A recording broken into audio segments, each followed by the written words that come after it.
Bismillahirrahmanirrahim. Assalamualaikum warahmatullahi wabarakatuh. Waalaikumsalam warahmatullahi wabarakatuh.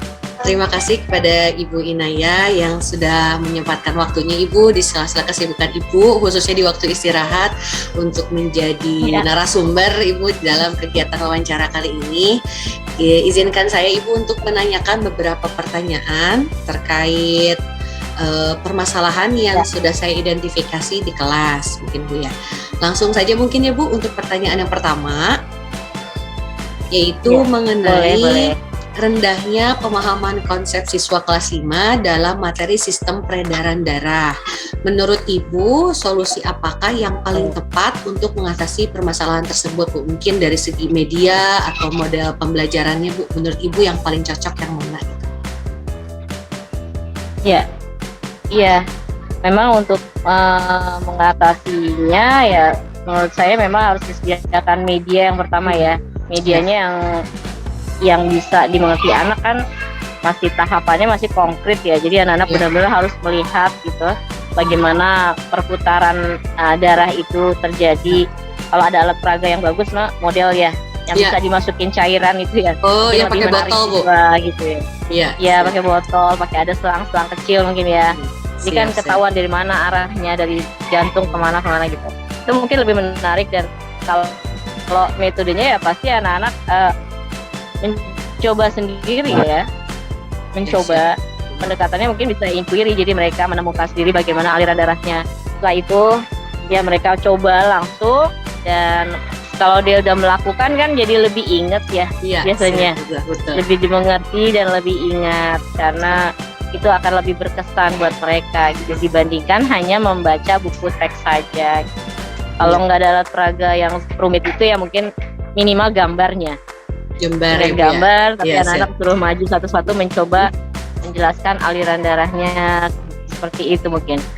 Itu untuk membantu pemahaman mereka tentang sistem peredaran darah.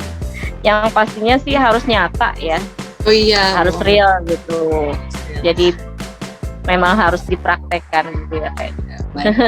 Berarti bisa ditunjang dengan media dan juga metode pembelajaran atau model pembelajarannya ya Bu ya. Baik. Iya, metodenya. Baik, selanjutnya Bu, ini untuk pertanyaan yang kedua, itu mengenai permasalahan siswa itu kemampuan untuk menyelesaikan soal-soal berbasis HOTS, Bu. Nah, menurut Ibu untuk meningkatkan kemampuan siswa khususnya dalam memahami soal-soal HOTS, menurut Ibu solusi apakah yang paling tepat yang harus dilakukan guru khususnya? Kalau untuk soal HOTS ya, sebelum masuk ke soal sebenarnya pembelajarannya juga harus HOTS gitu. Oh iya, betul. Ya, kalau kita ngajarnya biasa saja belum masuk HOTS ya, tiba-tiba anak diberikan soal HOTS ya mereka akan bingung gitu ya. Jadi iya, yang pertama memang pembelajarannya harus disetting HOTS. Kemudian juga kita melatih siswa di kelas itu untuk berpikir tingkat tinggi gitu ya. Mungkin dengan pertanyaan-pertanyaan yang sebenarnya sepele gitu ya, yang memicu nalar mereka. Kalau misalnya kayak anak-anak ada 10 anak bermain petak umpet gitu ya. 5 anak sudah sudah ketahuan gitu ya. Berapa anak yang belum gitu. Biasanya anak-anak langsung jawab 5 gitu ya. Padahal kan harus ada nalar, ada satu orang dong yang jaga. Iya betul. Hal sederhana kan sederhana. Ya, dibawa sederhana, dibawa main-main gitulah. Jadi itu melatih mereka untuk berpikir nalar gitu. Nah, dari situ mungkin baru kita berikan soal yang berbentuk HOTS-nya begitu ya. Mungkin kalau soal HOTS pertama mereka harus bisa memahami bacaan ya, memahami soalnya, karena kan biasanya soal HOTS ada trigger perangsangnya ya, berupa gambar atau grafik juga ya Bu ya. Grafik, ada pernyataan, tabel dan sebagainya itu. Nah, itu anak-anak harus dibiasakan mengerti itu, bagaimana cara membaca, memahami bacaan, baru kemudian mereka bisa menemukan solusinya gitu ya. Siap Bu. Kalau untuk model pembelajaran Bu, mungkin ada yang paling cocok gitu untuk yang berbasis SOS, kira-kira apa ya Bu? Kalau berbasis SOS memang harus kita mulai pembelajaran yang bisa problem solving, apa namanya, PBL ya, PBL atau project based learning gitu ya. Mulai dari situ, jadi bukan ya, memang harus dibalik ya, apa namanya, apa pemikiran kita, jangan dari guru dulu, tapi kita picu dengan satu masalah. Kira-kira anak-anak tahu nggak permasalahan ini, bagaimana cara apa namanya penyelesaiannya, seperti itu ya. Jadi mungkin dari problem based learning atau dari project based learning itu mereka menemukan sendiri gitu. Ya, menganalisa, mencoba dari guru mereka hanya disuapin gitu ya. Betul. Sudah ada enak, tinggal itu aja. Yeah. Jadi kalau pakai model-model seperti itu, mereka menemukan sendiri, mencoba sendiri, itu bisa membantu mereka untuk memahami soal-soal faktnya ya. Gitu kali ya. Baik Bu, berarti bisa menggunakan PBL atau PJBL ya Bu ya, khususnya untuk menalar kritis gitu anaknya berpikir. Baik Bu. Selanjutnya itu pertanyaan mengenai kemampuan siswa dalam menulis pantun, khususnya Bu kelas 5 nih. Kemarin setelah dianalisis ternyata anak itu kan masih kebingungan untuk menuliskan ide gagasannya dalam menulis pantun, kadang juga tertukar antara sampiran dengan isi gitu Bu. Menurut Ibu solusi apa nih yang harus dilakukan oleh guru khususnya dalam meningkatkan kemampuan siswa dalam menulis pantun khususnya Bu? Dari segi media atau model? Iya.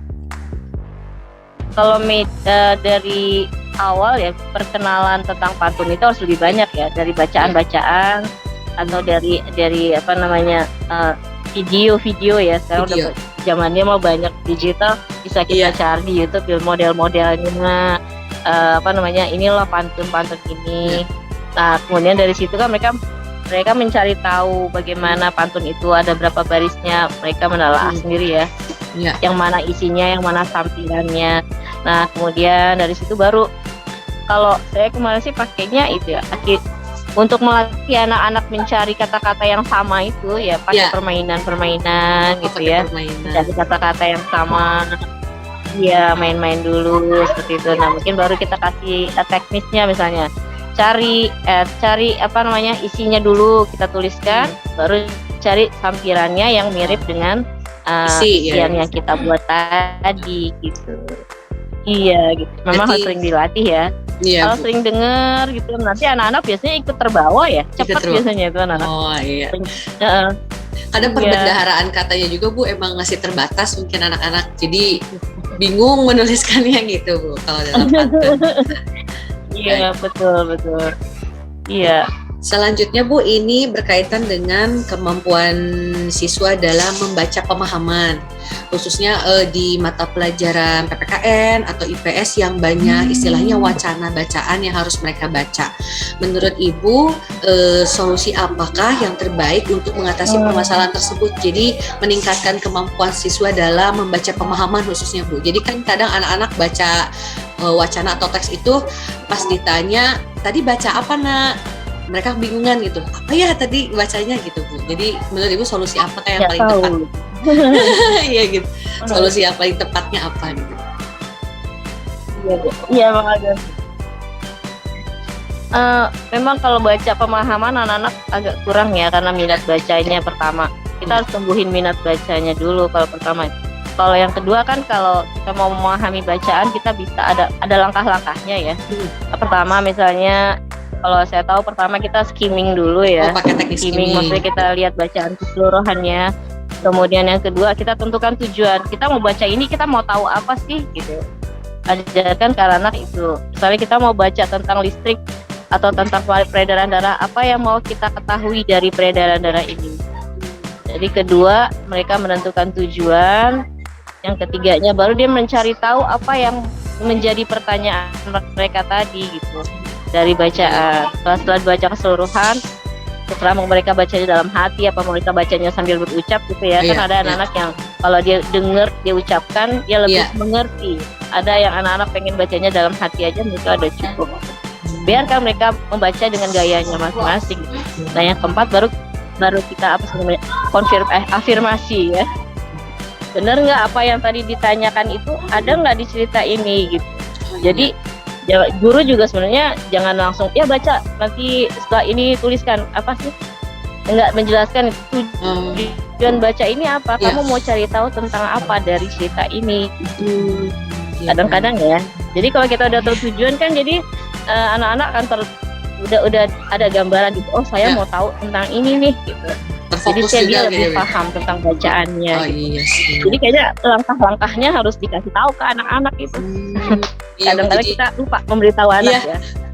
Jangan baca aja. Terus apa buat apa yang dibaca, dapat apa nggak tahu.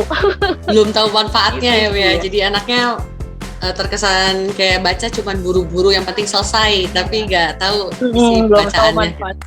Siap, baik. Mungkin cukup sekian Bu pertanyaan dari saya. Apa yang mau kita cari tahu dari bacaan itu? Iya siap. Berarti dari gurunya juga mungkin ya Bu ya.